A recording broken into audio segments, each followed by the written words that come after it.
بسم الله الرحمن الرحيم الحمد لله رب العالمين والصلاة والسلام على سيد الأنبياء فأعوذ بالله من الشيطان الرجيم بسم الله الرحمن الرحيم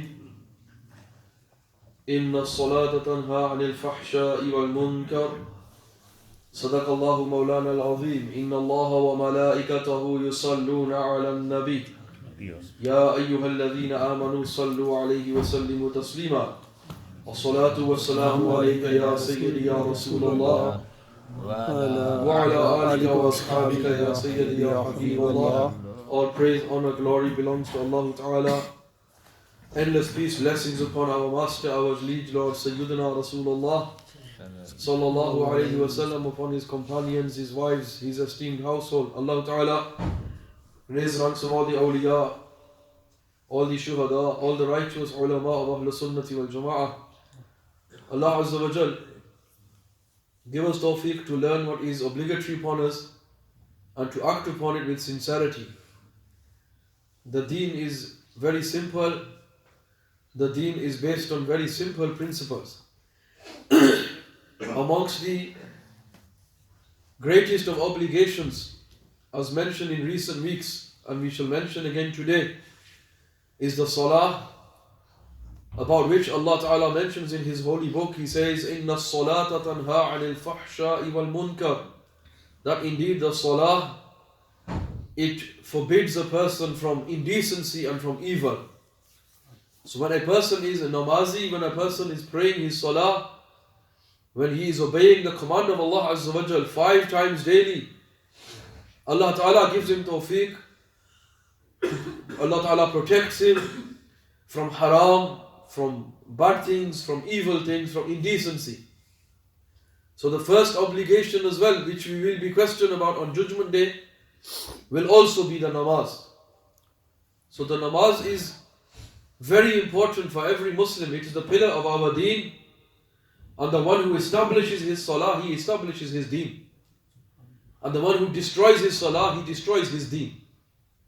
So this has to be understood very well. And the ahkam, the rulings of the salah have to be learned very well and acted upon. First and foremost, we mention the conditions of salah, those things which must exist beforehand in order for the salah to begin. Otherwise, the prayer does not even start. After we have fulfilled those conditions which we mentioned last week, the purity of the body, of the clothes and of the place, that's the first condition. What's the first condition? Purity, tahara. The second condition was mentioned, that a person must cover himself appropriately. What was the farz requirement from the navel up to and including the knees for men? We mentioned women have to cover everything except for their hands, their feet and their face. Women are allowed to show. So then, thirdly, we mentioned that namaz has to be prayed on time. And fourthly, a person faces towards the qibla. And fifthly, we mentioned that a person must have an intention for namaz. The niyat is compulsory. Without a niyat, the salah does not begin. And the sixth thing was mentioned, takbir tahrima.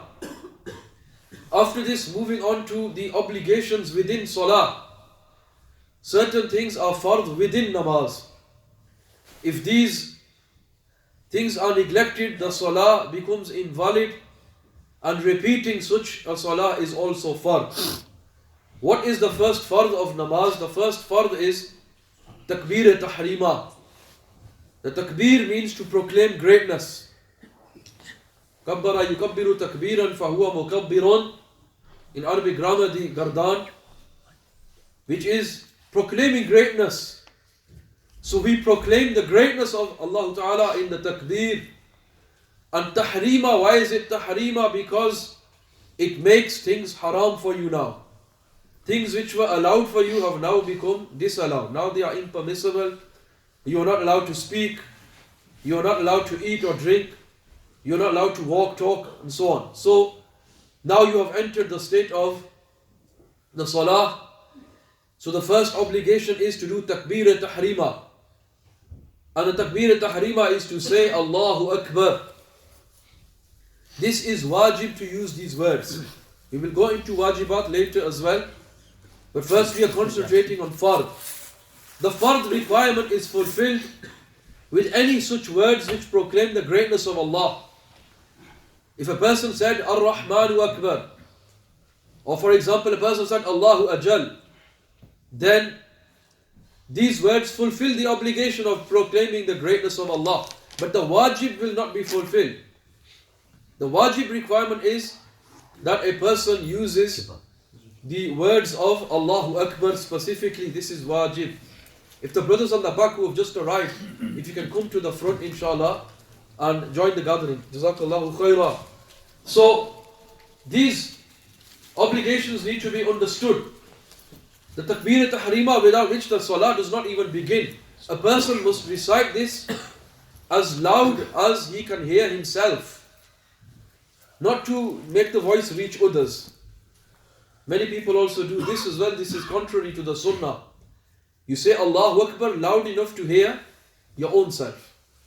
And if a person didn't even whisper it, didn't even say Allahu Akbar at all, he just did the motions with his hands and stood for prayer, the salah will not even begin. This is compulsory. Everyone must remember this very well. After proclaiming the greatness of Allah Ta'ala, the next fard which needs to be understood is qiyam. Qiyam meaning standing. And every capable person who can stand must stand for salah.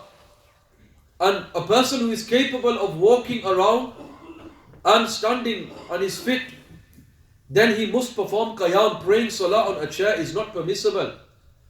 If he is disabled, he has no ability, as soon as he stands he will collapse, he will fall. Then the ulama mentioned that person has an exemption. But this should not be taken lightly because qiyam is explicitly fard. तो qiyam नमाज का फर्ज है जैसे तकबीर तहरीमा है. तो अगर कोई सख्त माजूर हो जो खड़ा होने से बिल्कुल आजिज है, यानी वो बिल्कुल खड़ा नहीं हो सकता और उसके लिए बहुत यानी इसमें मशक्कत है और बहुत यानी इसमें वो खड़ा नहीं हो सकता, तो अगर आजिज़ी ऐसी हो तो फिर वो माजूर है और वो कुर्सी पे बैठ के नमाज पढ़ सकता है. लेकिन आम लोग अगर वो चलते भी हैं, फिरते भी हैं, बातें भी कर, सब कुछ कर सकते हैं अच्छी तरह, तो उनके लिए कुर्सी पर बैठना ये नमाज को नुकसान करना है. लिहाजा इसको तनकीद ना समझें, अपनी नमाजों को बचाएं. तो अगर सिर्फ कुरान की किरात के लिए वो आदमी खड़ा हो सकता है तो ये फर्ज है, अपनी नमाज को बर्बाद ना करें. लेकिन अगर बिल्कुल माजूर है कि खड़े होने से ही वो जमीन पर गिर जाएगा, ऐसी सूरत है, तो फिर उस सूरत में वो उस शख्स के लिए यानी उज़र होती है, शरी गुंजाइश होती है. लेकिन खामखा इस तरह का बैठना और नमाज पढ़ना ये नमाज को नुकसान करना है. क़ियाम नमाज का फर्ज है. So qiyam is obligatory. A person should not just give up qiyam standing. What do the ulama mention? The ulama state, even if a person has to seek the support of a walking stick and is able to stand, then he must stand and pray salah.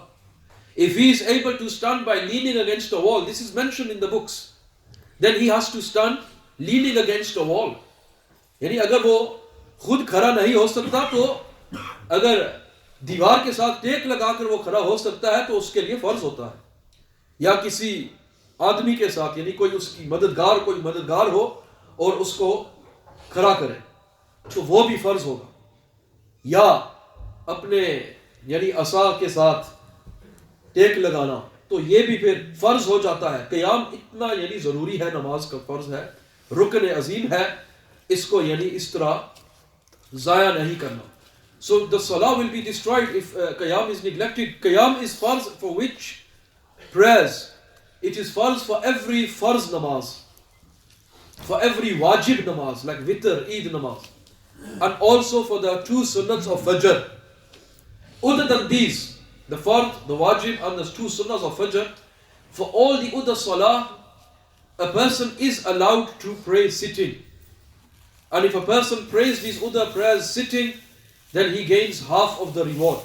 So he should also stand and pray these as well. So he gains the full reward. But without any valid excuse, a person cannot pray seated in fard, in wajib, and in the two sunnat of fajr. These must be prayed standing. Allah subhanahu wa ta'ala give us tawfiq to act upon this aham fariza. How long must a person stand for? How long is it farz to do qiyam for? For as long as there is farz recitation. We will go on to the amounts of recitation. How long is standing wajib for? It would be for as long as there is wajib recitation. And then how long is standing sunnat for? For as long as it is sunnah recitation. So we will cover that in the next rukn, which is qira'at. Also, what is the minimal requirement of qiyam? What does it mean that a person is standing? It means that a person's hands cannot reach his knees. So for example, if I am standing like this, my hands are not reaching my knees, this is qiyam. But as soon as my hands touch my knees, this is ruku, this is not qiyam anymore. So if somebody is bending down so much that if he was to stretch his hand, he will be able to reach his knee, that is not qiyam. The qiyam will not be valid, that is ruku. So a person has to stand upright and fulfill this first rukn. After this qira'at. Qira'at means to recite the Quran. And recitation of Quran is fard. And every letter must be recited from the correct makhraj in the mouth. This is fard. The tajweed, to recite the Holy Quran as it has been revealed. وَرَتِّلِ الْقُرْآنَ تَرْتِيلًا, Allah Ta'ala commands, and recite the Quran in slow paces. Meaning to recite it distinctly and clearly.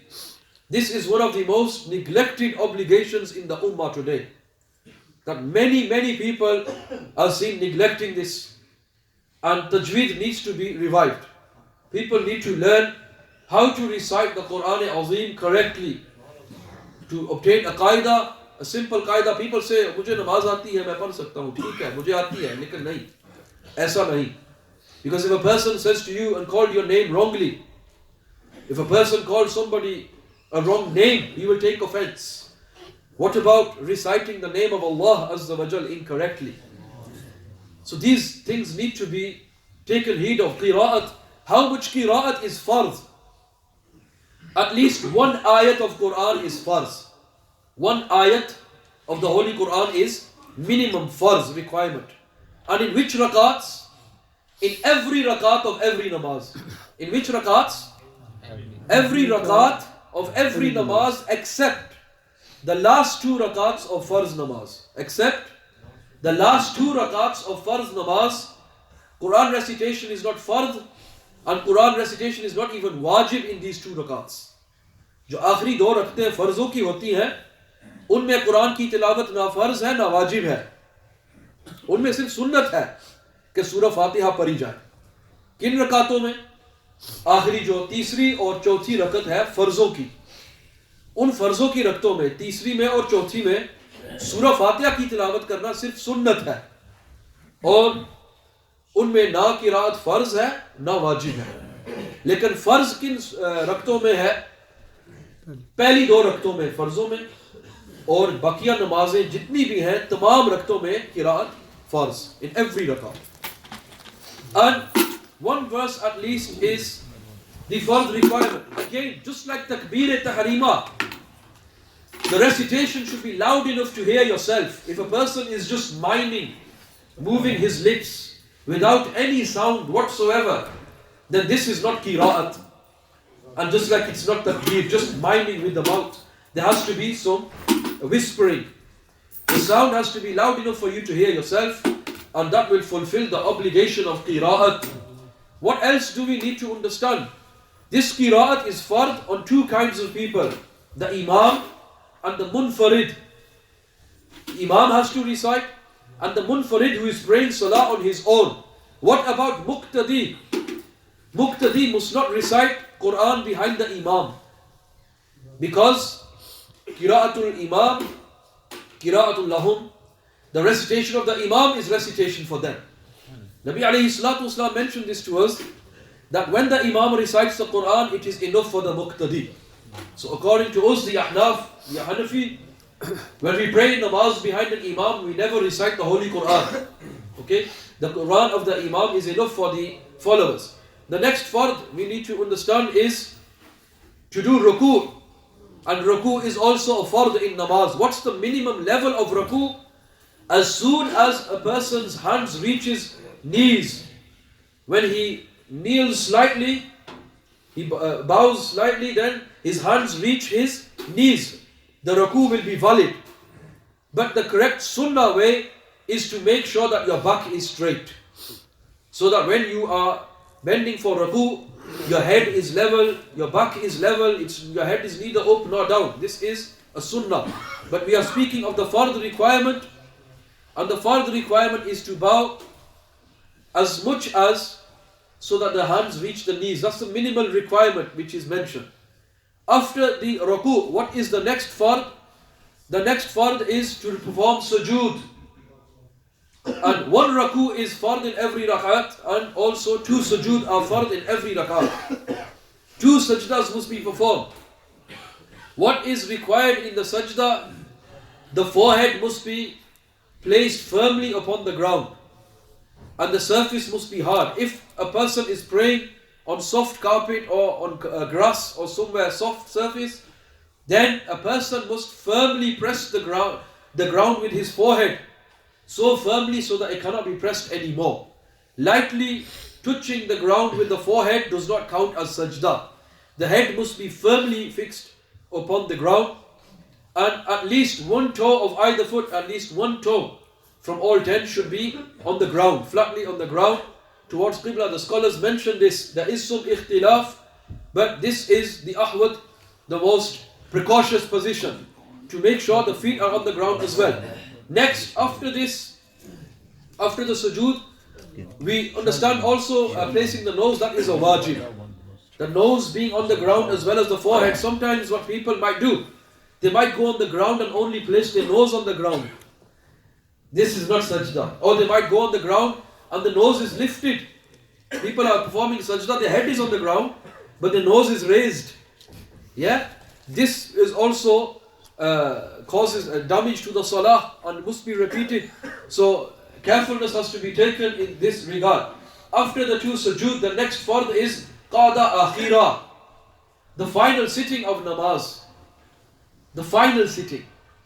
Now you see there's two qadas, there can be two. There can be qada ula, the first sitting in a salah which is 3 rakat or 4 rakat. How many times do you sit for at-tahiyyat? Twice.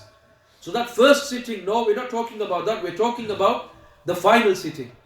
The final tashahhud, the final at-tahiyyat, which is known as qada akhira. That final sitting is fard. If it is missed out, the salah is invalid. How long does a person have to sit for qada akhira? For the duration it takes, for the duration of at-tahiyyat. At-tahiyyatu lillah all the way to abduhu wa rasuluh. Sitting for this amount of time in qada akhira is fard. So this is the 6th fard of salah. The 7th fard after this is khuruj bi sun'ihi. Khuruj means to break away. Bi sun'ihi, deliberately. To do such an action deliberately with the intention of ending the namaz. Now this can even be talking. Any action which breaks the salah. A person has finished at-tahiyyat, then with the intention of finishing his salah, he speaks to his friend. Does his salah become ended? Yes. He has left the prayer, but he has neglected a wajib. What is the wajib requirement? To say at least as-salamu twice. The word as-salamu at least twice, that is wajib. And to say completely assalamu alaikum wa rahmatullah, that is sunnat. So that is the correct sunnah way of ending the salah. But what is the fard's requirement? To do such an action with the intention of finishing salah. Will the fard be fulfilled? Yes. But will wajib be fulfilled? No. So then the salah will become wajib to repeat. So what must we do ideally? What are we supposed to do in accordance with the sunnah? Say completely assalamu alaikum wa rahmatullah on either side. That was the 7th obligation, these 7 fara'id. Everyone needs to learn these very well. Okay? And everyone has to implement these in the salah and take special care and attention for these. After the fara'id, if a person missed any of these fard actions of salah, the salah becomes invalid and farz to repeat. It cannot be corrected with sajda sahw. Next come the wajibat. The wajib actions of salah include takbir tahrima, to say Allahu Akbar at the start. To use the words Allahu Akbar. Then what recitation is wajib in salah? The recitation which is wajib in all the rakats of all the namaz, except the last two rakats of farz namaz. So in all other rakats of every single namaz, the first two rakats of fard and all the rakats of everything else, what must you recite? Surah Al-Fatiha. Reciting Surah Fatiha is wajib. And according to the Hanafis, Surah Fatiha is from Alhamdu. The Bismillah is not part of Surah Al-Fatiha according to the Ahnaf. Alhamdu to Waladdallin. This is wajib. What is wajib after this? To recite 3 short verses of Quran-e-Kareem. Or to recite one verse which is as long as 3 short verses of Quran. Or to recite any short surat completely. And the shortest surat happens to be 3 verses anyway. Surah Kawthar, Surah Asr. So you see, the point is 3 short verses of Quran or 1 verse which is as long as 3 short verses, that would be valid. And the Surah Fatiha, it is wajib for it to be before the extra surah. And in between Surah Fatiha and the extra surah, there should not be any delay. Other than saying Ameen, Bismillahir Rahmanir Rahim, Qul Huwallahu Ahad. Okay, for example. There shouldn't be an extra delay. If a person said Ameen and then said A'udhu Billahi Minash Shaitanir Rajim, for example, Bismillahir Rahmanir Rahim, Qul Huwallahu Ahad, then he has neglected a wajib. Why has he neglected a wajib? Because in between 2 fard actions, or in between a fard and a wajib, or in between a wajib and a wajib, there should be no delay. There should be no delay. What is a delay? A delay of 1 rukn is the time it takes to say Subhanallah 3 times. If you delayed that much in your salah, then sajda sahw would become wajib. For example, a person is reciting Surah Fatiha, he finishes Waladdallin, Ameen, and then he starts to think, which surah shall I read next? And whilst he is thinking, time passes, enough time so that other than Ameen, Bismillahir Rahmanir Rahim, more time. Okay? So he wastes time and he does this out of forgetfulness. What will he have to do at the end? Sajda sahw. He will have to rectify this mistake. So any wajibs, which of these wajibs I am mentioning, if they are missed out of forgetfulness, by mistake, a person forgot, then they can be rectified by sajda sahw at the end. And if a person even missed more than 1 wajib, again sajda sahw does rectify them. So we mentioned wajib to recite the surah after, or the 3 short verses, or the 1 long verse after Surah Al-Fatiha. Then a person should immediately go into ruku after Surah Fatiha, the extra surah. A person should not delay. After reciting the surah, the extra Quran, Allahu Akbar, go straight into ruku. What is wajib in ruku and in Sami Allahu liman hamida position, qawmah, in sujood and in jalsa? It is wajib to pause for the time it takes to say Subhanallah once. So a person should not rush between the 2 sujood or rush after ruku and quickly go into sajda. This neglects a wajib. The qawma is also wajib. Standing after ruku is wajib. Sitting in between the 2 sajdas is also wajib. Then after this we also need to understand the next wajib is also to place the nose firmly upon the ground.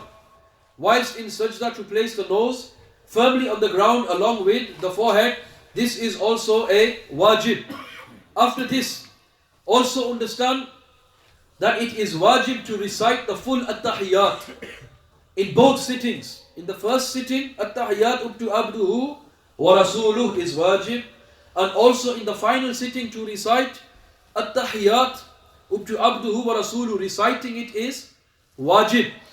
What is the first sitting? The Qada Ula, it is wajib.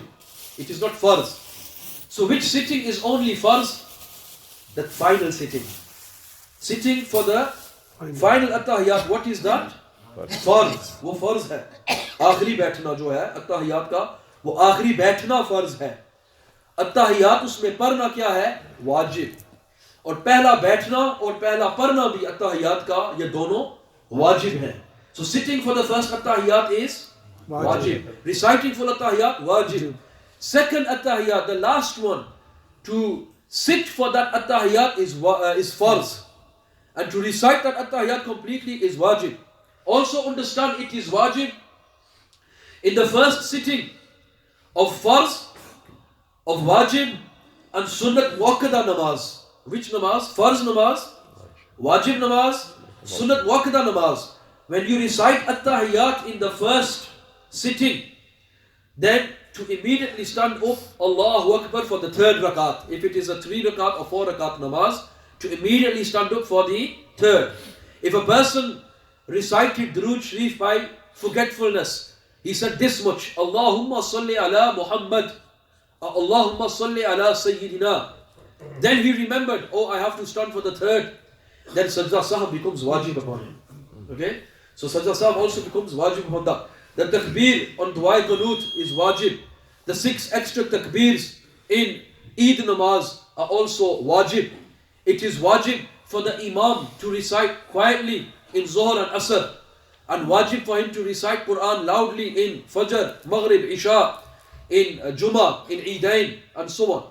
So these kind of rulings need to be understood very well. For the follower, he must not recite Quran behind the imam. It is wajib for him to remain silent and not to recite Quran-e-Kareem. Wajib also to give salam to both sides by saying As-salamu at least. And completely Assalamu alaikum wa rahmatullah on either side would be sunnah. Correcting these mistakes, if a person forgetfully missed any of the wajibat or even missed more than one wajib out of forgetfulness, then he must perform 2 sajdas at the end. How are they performed? You recite At-Tahiyyat in the final sitting, you perform salam to one side and 2 sajdas. Allah subhanahu wa ta'ala give us all the tawfiq to learn the obligatory knowledge, to correct our salah and be punctual in our salah. Everyone must pray 5 times a day. The Messenger of Allah sallallahu alaihi wasallam emphasized that to command a child at the age of 7 and to even punish him, reprimand him if he does not pray at the age of 10. We must tell our children to pray namaz and make a mahol of namaz in our houses. Allah subhanahu wa ta'ala give us tawfiq to do amal wa ma alayna illa al-balagul mubin.